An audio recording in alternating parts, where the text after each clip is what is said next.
بسم الله الرحمن الرحیم.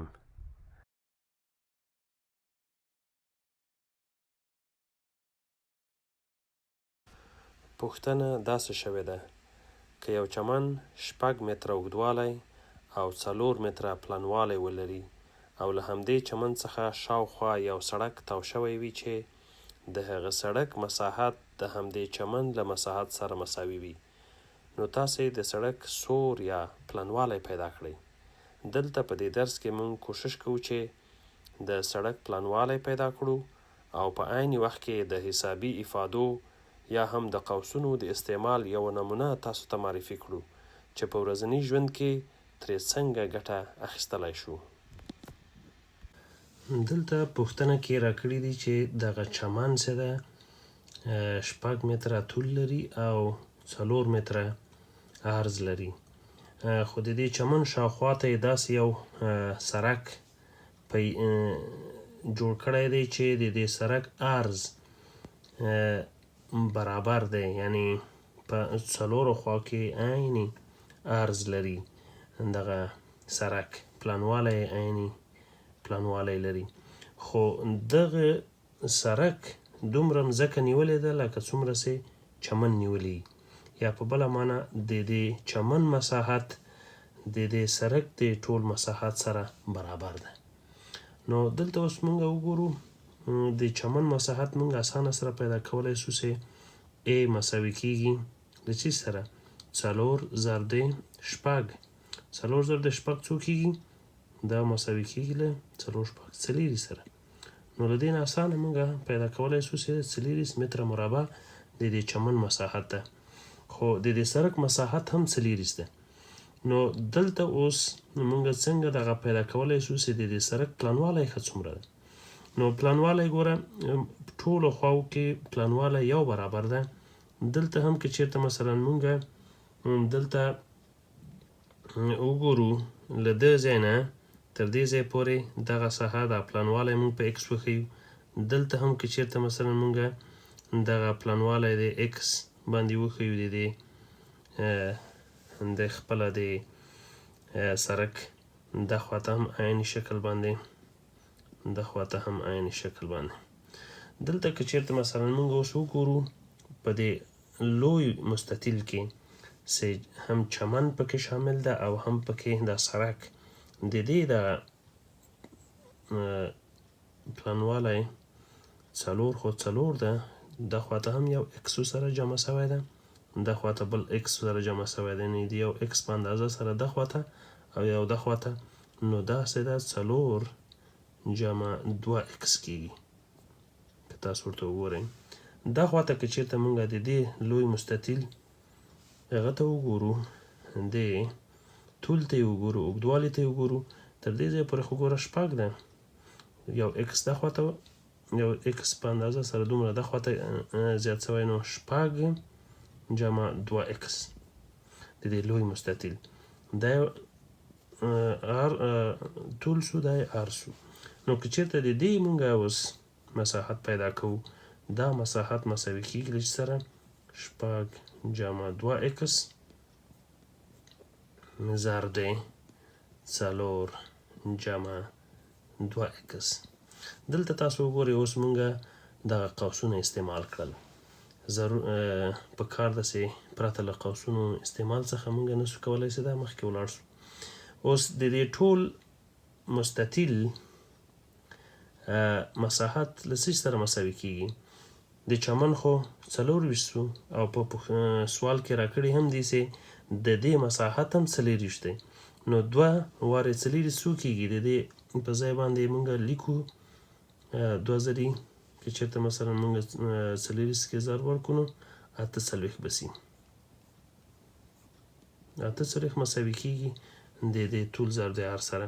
6 په 4 کې اول دا دې سره ضرب 6 په 4 کې 40، 6 راخلو په دې کې ضرب جمع 6 په 2 کې 2 6 12 اکس جمع 2 په 4 کې 8 اکس 2 په جمع 2 په 2 کې 4 او اکس په توان دی 2. له دې ځای نه اوس مونږ نور مخکې ځو او دغه معادله ساده کوو. دلته اوس که زیر شو دلته دا نوره مونږ ساده کوو، همغه 48 به مساوي سي 40 په خپله لیکو 1200 او 8 سره جمع سي نو 20 به سي 20 اکس او جمع 4 په اکس کې 4 اکس مربع دي. دلته د دې د حل لپاره مونږ که چېرته دغه ټول دا هم د خواته راوړو نو تر څو چې دا ټوله معادله صفر سره مساوي سي نو داسې به ولیکو چې صفر د خواته به راسي 40 به په خپله ولیکو منفي دا به 48 د خواته مې راوړل منفي سو جمع 20 اکس او جمع 4 اکس مربع. دلته که چېرته مثلا موږ وګورو صفر مساوي کېږي له دا منفي 24 او جمع 20 جمع 4 اکس مربع. دلته اوس د دې هغه په خاطر باندې چې موږ دغه معادله په بل ډول باندې ولیکو تر څو چې دغه مجهول چپ لاس ته ولیکو او صفر به بلې خواته ولیکو نو داسې لیکلی شو 4 اکس مربع جمع 20 اکس منفي 24. دا ګوره دا مې دلته ولیکه دا مې دلته ولیکه دا مې په عین حالت ولیکه مساوي صفر به د خواته ولیکو چې دغه معمول مونږ په دې ډول باندې مونږ دا لیکلی سو. له دې نه وروسته بیا مخکې ځو دلته کولی سو چې مثلا مونږ 4 مشترک ونیسو نو اکس مربع جمع د قوس نه د باندې بیا مونږ ولیکه 4 په 5 کو 5 په 4 کې 20 اکس منفي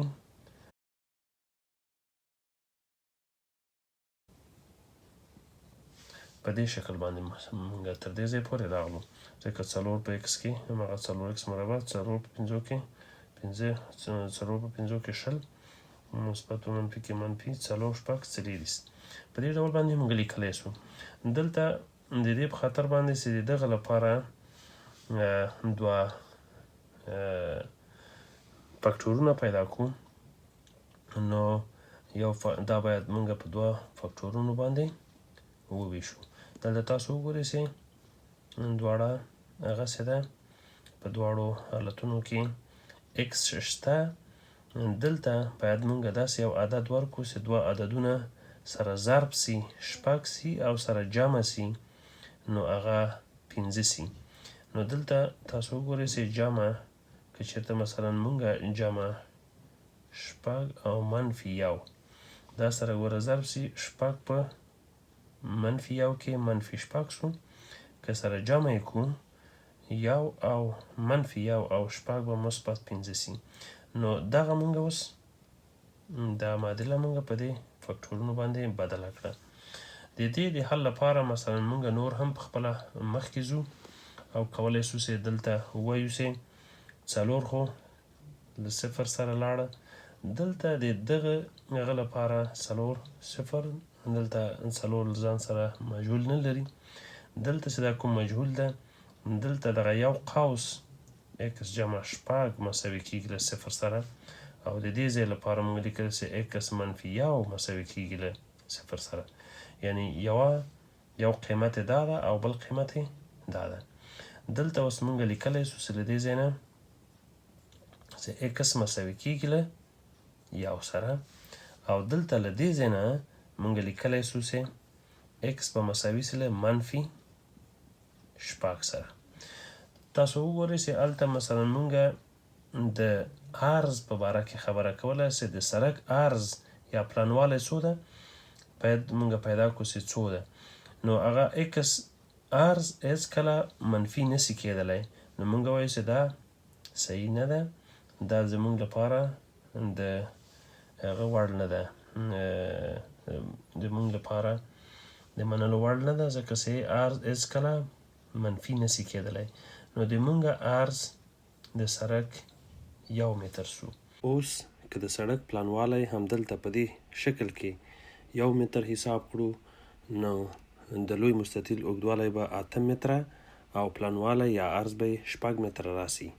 نو په حقیقت کې د لوی مستطیل مساحت 8 ضرب د 6 دی چې 48 کېږي، او وینو چې د چمن د مساحت 2 چنده دی.